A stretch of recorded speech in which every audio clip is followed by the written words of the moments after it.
जय गुरु जी, शुक्राना गुरु जी, अनंतम अनंतम शुक्राना गुरु जी। जी संगत जी, जय गुरु जी। ओम नमः शिवाय, शिव जी सदा सहाय। ओम नमः शिवाय, गुरु जी सदा सहाय।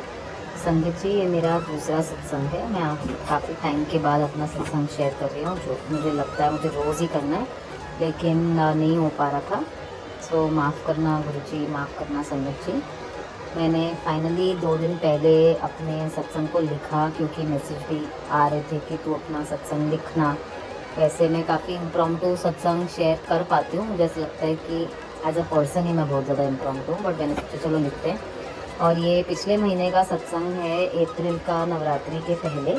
और काफ़ी चीज़ें हुई उस हफ्ते में। और जिस दिन से ये सब शुरू हुआ, वैसे तो मैं अपने पहले सत्संग में शेयर कर चुकी हूँ कि मैं कैसे गुरुजी से जुड़ी या कैसे शुरू हुआ। लेकिन अगर वो सत्संग आपने नहीं सुना तो 2023 के जनवरी में मुझे गुरुजी ने अपने से जोड़ा है। और ये मेरा आज का सत्संग नवरात्रि के पहले का है। अच्छा, आप मानोगे नहीं, मैंने अभी डेट भी चेक की, क्योंकि मुझे पता था कि ये बैसाखी के कुछ एक आध हफ्ता पहले शुरू हुआ था ये सारा। मतलब बहुत स्ट्रॉन्ग कनेक्शन जो मेरा अभी फ़िलहाल 1 महीने से गुरुजी के साथ है, या मैं सोचूंगी कि गुरुजी जो मुझे अपनी शरण में बहुत स्ट्रांगली अब रख रहे हैं instead of on end of, वो 7 अप्रैल से है। 7 अप्रैल को संडे था और मैं पूना से हूँ। और यहाँ पे हमारे यहाँ अभी जो गुरुजी का आश्रम है वहाँ पे सत्संग होता है। पहले तो हमेशा ही संडे को दोपहर को 12 से 2 होता था। और मैं जो काम करती हूँ, मेरा ट्रेनिंग का काम है, तो मेरा एक घर से ही काम का सेशन था सुबह 10 से 2 बजे तक। तो मुझे मेरी मम्मी ने भी पूछा था कि चलना है सत्संग, तो मैंने उनको बोला था कि मैं तो नहीं आ पाऊँगी क्योंकि मेरा सेशन है। और सेशन के बाद ऐसा हुआ कि मैं जस्ट थोड़ी देर ऐसे ही लेट गई थी रेस्ट करने के लिए दोपहर को, और मैंने अपना फ़ोन देखा। बिकॉज मैं जाने ही नहीं वाली थी संडे को सत्संग के लिए, तो मैं ग्रुप पे वो सत्संग के मैसेजेस नहीं देख रही थी, क्योंकि मुझे पता था कि मैं जा नहीं पाऊँगी। और मैंने ऐसे ही अपना फ़ोन खोला, और आजकल पिछले 2-3 महीने से पुणे की सत्संग का जो मतलब जो भी संगत जी जिसको मैनेज करते हैं, वो एक ऑनलाइन जूम लिंक भी भेज देते हैं कि अगर आप सत्संग नहीं आ पाते हो, आश्रम नहीं आ पाते हो सत्संग के लिए, तो आप घर से अटेंड करें। तो वो एक जूम लिंक का मुझे मैसेज था, और वो मुझे आया था 3:45 को। तो मैं सोच रही थी कि ऐसे कैसे हुआ, 2 बजे तक तो सत्संग ख़त्म हो गया होगा। इसलिए फिर मैंने अपने फ़ोन में जाके देखा, तो वो सत्संग की टाइमिंग समर की वजह से चेंज हो गई थी 4 to 6 के लिए। और ये मैसेज मैं देख रही थी अराउंड 3:45।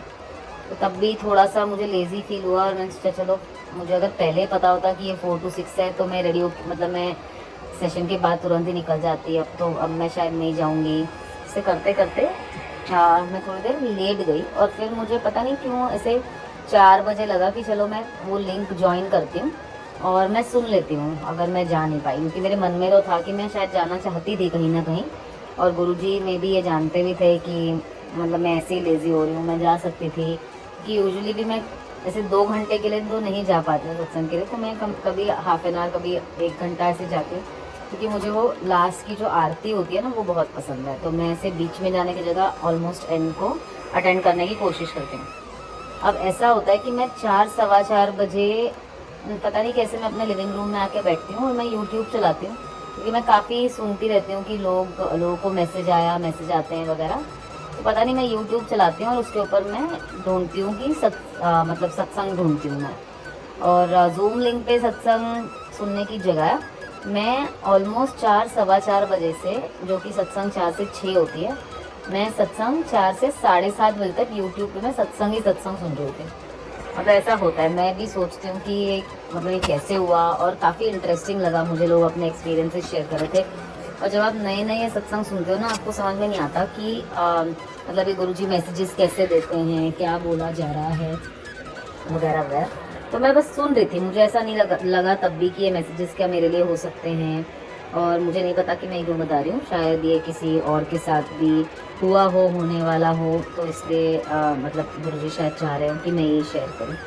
तो ये मेरा एक सत्संग था कि गुरुजी ने मुझसे ऑलमोस्ट मतलब मैं हंसी भी, मैंने ऐसे सोचा कि गुरुजी आपने क्या, मतलब मैं 2 घंटे के लिए नहीं आई, इसलिए आपने सोचा चलो इसको 3, 3.5 घंटे के सत्संग सुनाए जाए। तो ऐसा मैंने उस दिन सोचा था।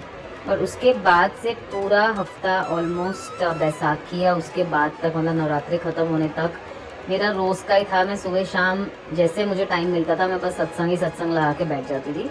और काफ़ी पीस ऑफ माइंड मुझे लगता है उससे मुझे आया ऑल्सो, कि मेरा दिमाग यहाँ वहाँ नहीं गया। जो कभी कभी आप जब खाली बैठे रहते हो तो काफ़ी नेगेटिविटी की तरफ आपका ध्यान जाता है, और फिर वो एक तरह का ना थोड़ा सा आई वुड से एडिक्शन जैसा हो जाता है कि आप सुनना चाहते हो अच्छी चीज़ें लोगों के साथ जैसे हुई हैं, पॉजिटिव एक्सपीरियंसेस आए हैं। आप यूट्यूब के जो सत्संग होते हैं उसके थंबनेल पे जो मैसेज लिखा होता है, बाद में मुझे समझा कि वो मैसेज कभी कभी आपके लिए होता है। और काफ़ी सत्संग में तो ऐसा भी हुआ कि मेरे साथ जो हो रहा था वही सत्संग में आंटी अंकल शेयर कर रहे थे, और वैसा कुछ मेरे साथ भी होने लगा। जैसे काफ़ी में गाड़ियों के नंबर अब वो मुझे ज़्यादा दिखते हैं। वैसे तो मैं काफ़ी इन चीज़ों को पढ़ चुकी हूँ कि लॉ ऑफ अट्रैक्शन वगैरह, और कभी कभी ना आपका जैसे माइंड इस तरफ भी जाता है कि हाँ क्योंकि आप उस बारे में सोच रहे हो इसलिए आपको दिख रहा है। लेकिन मैंने ये इतना एक्सपीरियंस कर लिया है कि मुझे नहीं लगता कि अगर आप कोई नंबर सिर्फ सोच रहे हो इसीलिए आ रहा है।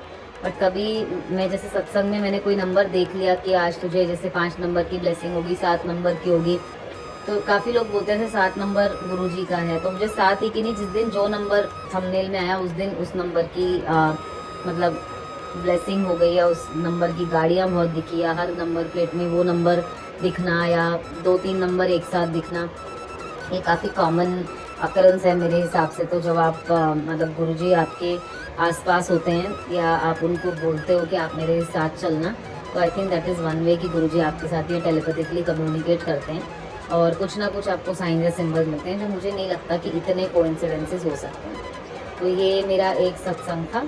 और उसके अगले दिन 8 तारीख को मैं पूरा दिन बाहर थी, और उस दिन मैं महाराष्ट्रियन हूँ तो हमारे यहाँ नया साल भी शुरू होता है अराउंड उस टाइम। तो मैं एक दिन पूरा दिन बाहर थी, काफ़ी धूप थी। और 9 तारीख को हमारा न्यू ईयर होता है, तो 9 तारीख के दिन जब मैं उठी तो मतलब दिन एक तो मैं बहुत लेट उठी, लेकिन फिर भी मेरा दिन भी ऐसे ही लेज़ी सा गया, और दोपहर को मुझे ऐसा लगा कुछ ठीक नहीं लग रहा था मुझे हेल्थ वाइज, तो मैं फिर दोपहर में सो गई और मैं डायरेक्टली शाम को ही उठी।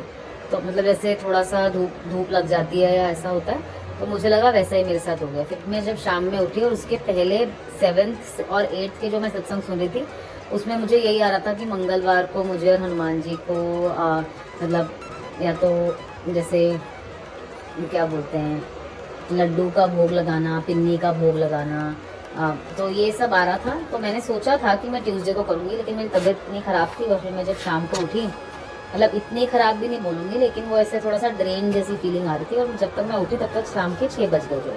तो मैंने सोचा अब मैं कहाँ ही जाऊँगी कुछ लेने के लिए, और यहाँ पे इतनी ईजीली पिन्नियाँ वगैरह तो मिलती नहीं है। तो मैंने सोचा चलो कोई बात नहीं, देखते हैं क्या करना है।